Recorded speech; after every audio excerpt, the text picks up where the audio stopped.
প্রভু যীশু খ্রিস্টের নামে সবাইকে জয় যীশু। এই সময় আমরা কোন বিষয় নিয়ে ভাবতে হবে না বলে ঈশ্বর বলছেন, ঈশ্বরের বাক্য দ্বারা আমরা ধ্যান করব। মথি লিখিত সুসমাচার 6 অধ্যায় যদি আমরা 25 পদে দেখি, এইভাবে লিখিত আছে, এই জন্য আমি তোমাদিগকে বলিতেছি, কি ভোজন করিব, কি পান করিব বলিয়া প্রাণের বিষয়ে, কিংবা কি পরিব বলিয়া শরীরের বিষয়ে ভাবিত হইও না। ঈশ্বর আমাদেরকে স্পষ্টভাবে বলছেন, কি ভোজন করিব, কি পান করিব, কি পরিব বলে ভাবিত হইও না। কেননা এই বিষয়গুলা নিয়ে অন্যজন যারা ঈশ্বরকে জানে না তারাই ভাবিত হয়ে থাকে বলে 32 পদে লিখিত আছে। ঈশ্বর আমাদেরকে বারে বারে বলছেন,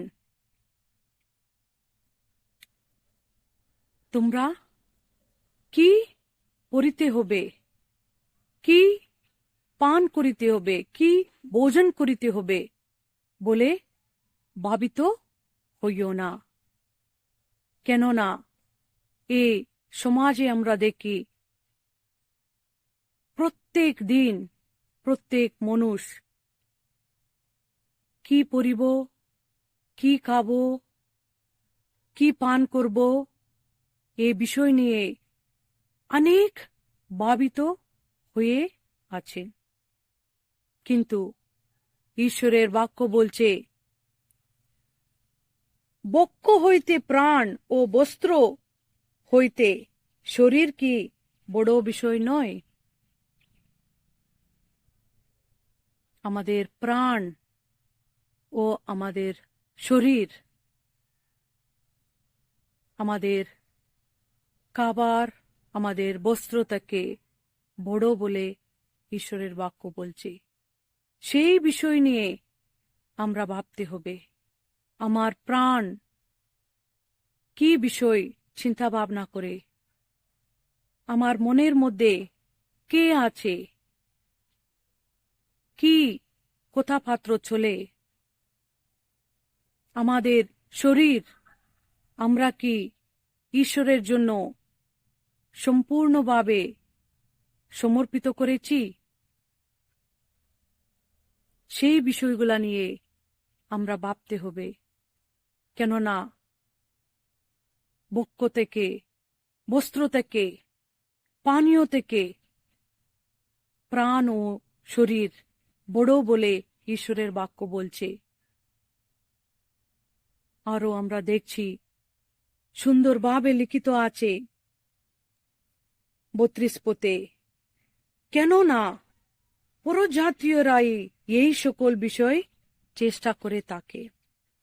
তোমাদের স্বর্গীয় পিতা তো জানেন যে এই সকল দ্রব্যে তোমাদের প্রয়োজন আছে। আমাদের স্বর্গস্থ পিতা জানেন আমাদের কি কি প্রয়োজন আছে। প্রত্যেক আমাদের প্রয়োজনীয় জিনিস তিনি ঠিক সময় আমাদেরকে যোগে দিবেন। কিন্তু আমরা তাহার রাজ্যের জন্য, তাহার ধার্মিকতার জন্য চেষ্টায় থাকতে হবে বলে 33 পদে বলছে। কি পরিব, কি পান করিব, কি খাব বলে আমরা চিন্তা ভাবনা না করিয়া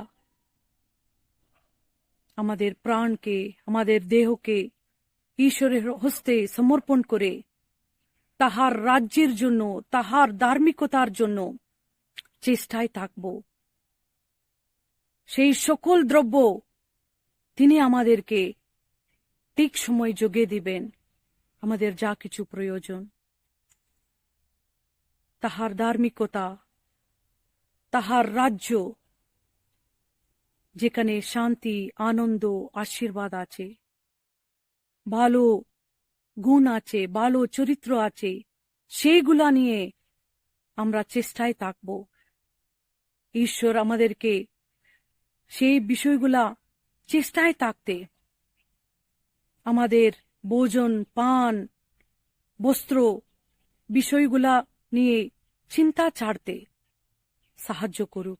ঈশ্বরের বাক্য আমাদের আধ্যাত্মিক জীবনের লাভদায়ক করুক। আমেন।